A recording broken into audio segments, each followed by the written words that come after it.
In The Wizard of Oz, Dorothy famously says, "There's no place like home." It's true. Housing is vital to our survival. You need a home for shelter and also to conduct your life, make food, sleep, bathe. If you don't have a home, it's a struggle to get through a day, much less contribute your best to society.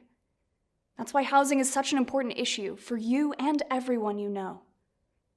Have you ever played Monopoly? For billions of people around the world, their first introduction to the issue of housing involved racing their game token around the board and competing to buy up properties. Monopoly rewards private ownership. The person who ends up owning the most property wins the game. But originally, Monopoly was called the landlord's game, and it had a very different set of rules. Property was communally owned by the players, and everyone benefited when wealth was created. Different sets of rules can have very different consequences in games and in the real world. Conservatives, radicals, and liberals absolutely agree that unaffordable housing leads to homelessness, and they share the same goal of affordable housing for all. But they strongly disagree on how to achieve that end. That's what all the fights are about when it comes to housing. It's time to hear the voices.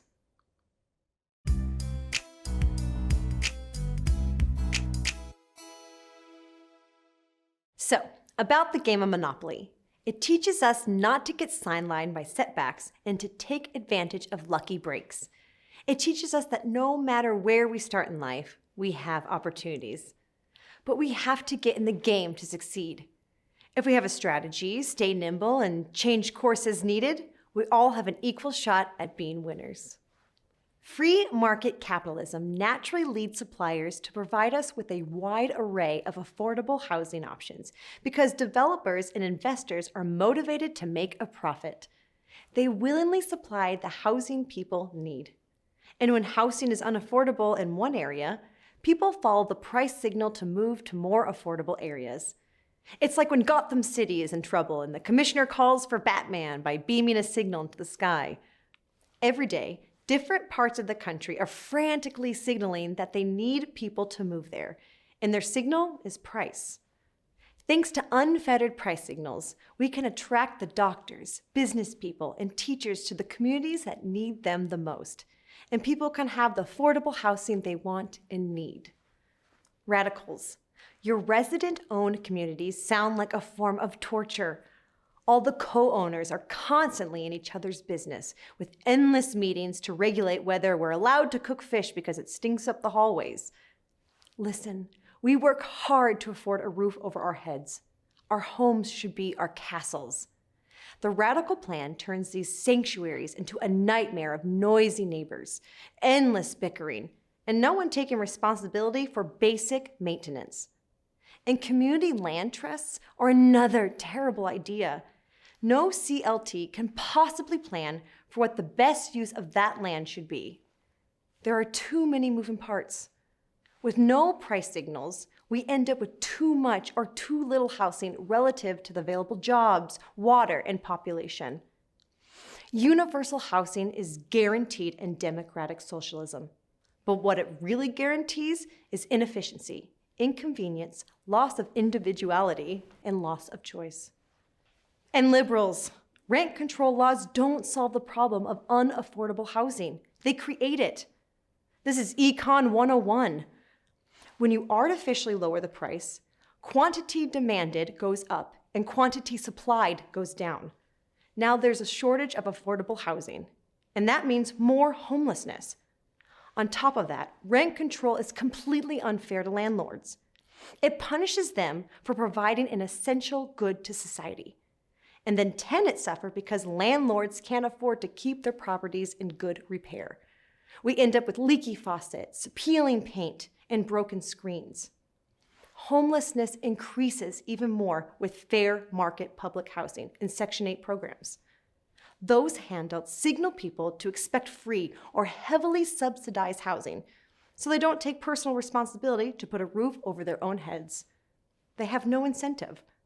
Under liberal policies, more and more people end up living out of their cars or languishing in shelters. Here's what we should do to have affordable housing for all.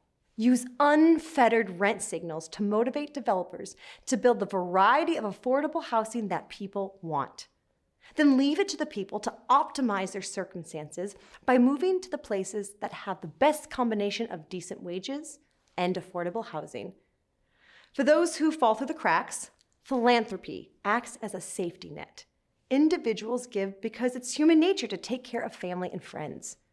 Firms contribute because it enhances their reputation in the places where they do business. And religious groups and nonprofit organizations participate because it's their mission to care for others. With free market price signals and private philanthropy, everyone who wants housing can have it.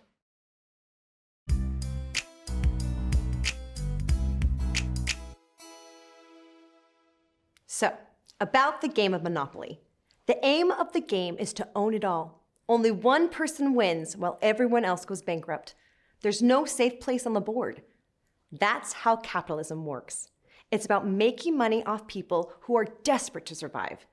But the landlord's game showed us that we can change the rules and everyone can be a winner. A home is a basic necessity for survival. Communities and democratic socialism make it a priority to ensure that there are affordable options for people at every stage of life. Single people, young families, elders. Each person is guaranteed the housing they need to thrive.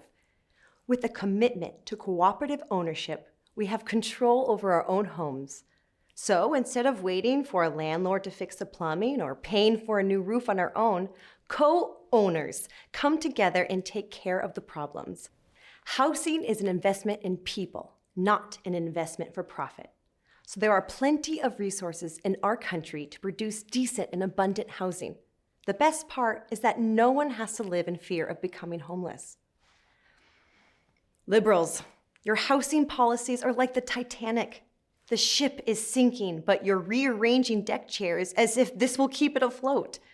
Rent control can't work because capitalism feeds on profit. It makes housing less profitable for landlords, so they don't want to provide it. Now more people are homeless. You built public housing to replace slums, and then your housing projects turn into slums. Section 8 housing wasn't an improvement, so you added the voucher system. Now people wait for years just to get on the 5-year waiting list. And low-income housing tax credits are nothing more than a fair market scam to line the pockets of developers and investors. Liberals try to fix what can't be fixed. The system of private ownership is a sinking ship. It leaves millions without a roof over their heads, while millions more wait in dread to join them. And conservatives, your version of the American dream looks like millions of hard-working people toiling away day and night while they worry about keeping a roof over their heads. You believe that unfettered price signals will magically end homelessness. But people who aren't able to find affordable housing can't just up and move to another city. Even if it were possible, the disruption to everyone's lives and their social networks and communities would be devastating. The conservative plan creates masses of domestic migrants. And moving doesn't fix it anyway. No matter where they go in free market capitalism, they face landlords who raise rents as high as they can get away with and maximize their profit by doing minimum upkeep and repairs. Private owners are relentlessly pressured to do the wrong thing. They may not want to, but they must, if they want to survive in capitalism. Here's what we should do to have affordable housing for all. Use resident-owned communities. ROCs are co-owned or co-leased by the people who live there. They make decisions together using a democratic process. ROCs can be anything from luxury apartment buildings to mobile home parks to neighborhoods of single-family homes. In democratic socialism, everyone contributes to a housing fund as part of their taxes. The housing councils use those dollars to provide assistance to people who need it. Some get housing vouchers, some move into government-assisted ROCs, and some communities get seed money for new developments. Housing councils also work with the Community Land Trust to plan for the best use of land for affordable housing. That's how society delivers on its guarantee of housing for all.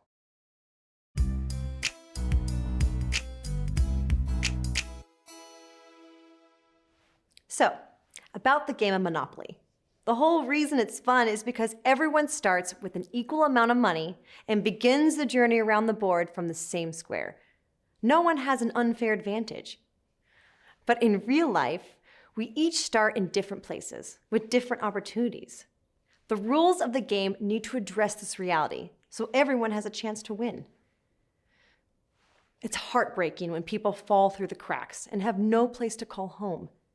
Not only are they dragged down and exhausted by the business of daily survival, they can't get a job when they have no address or place to shower or sleep. When lives are derailed this way, there's a missed opportunity. We need everyone to be able to make their best contributions if we want a thriving economy. That's why it's in our self-interest to ensure that all people can afford a decent place to live. We're fortunate that the government makes laws and partners with private industry to create more affordable public and private housing options. Instead of turning our backs on homelessness, we use fair market capitalism to build a stronger society. Conservatives, you say low-income people should just pack up and move to a new city where rents are more affordable? That's so naive. It's expensive to move. And even if they manage to afford it, without rent control laws, they'd now be at the mercy of a new landlord who would raise their rents with impunity. You have misplaced faith in the invisible hand. You chant your free market mantra that leaving it alone solves all problems. But when it comes to a product that's a basic necessity, like a home, price signals must be tempered with compassion, because there are no real substitutes for affordable housing. Not the car, not the park bench, and not the temporary shelter. And while private philanthropy is wonderful, it'll never be enough. Solving homelessness is a massive undertaking, yet conservatives reject a government partner and create suffering and chaos for all. And radicals, once again, you look to a committee to solve a massive social problem, and disaster ensues. Community land trusts are rife with potential for cronyism and corruption. There's a limited amount of land where housing can be built. So which group of wannabe cooperative owners get the lease from the housing council? Obviously the group that knows the most people, or who shows up to the meetings, or has the most influence, or knows the most stakeholders on the committee. Goodbye democracy, hello totalitarianism. And if that's not bad enough, without the profit motive, radical cooperative housing never even gets built because no one bothers to show up at the worksite. But let's say by some miracle it does get built. In democratic socialism, worker owners get paid the same whether they do a good job or a bad job. So the housing is guaranteed to be poorly made. Here's what we should do to have affordable housing for all. Strengthen rent control laws. They help low-income tenants and whole communities by creating more affordable housing. Rent control is also good for landlords because it ensures that they have steady income streams and low tenant turnover. To sweeten the deal for property owners, the government expands incentives to invest in affordable housing, like property tax breaks and funds for repairs. But wait, there's more. Government also offers public housing and Section 8 housing to get people into affordable homes. These wise investments save our nation billions that would have been spent to alleviate the fallout of homelessness, including hunger, crime, drug addiction, and disease. With fair market capitalism, we have the motivation, laws, and programs to end homelessness.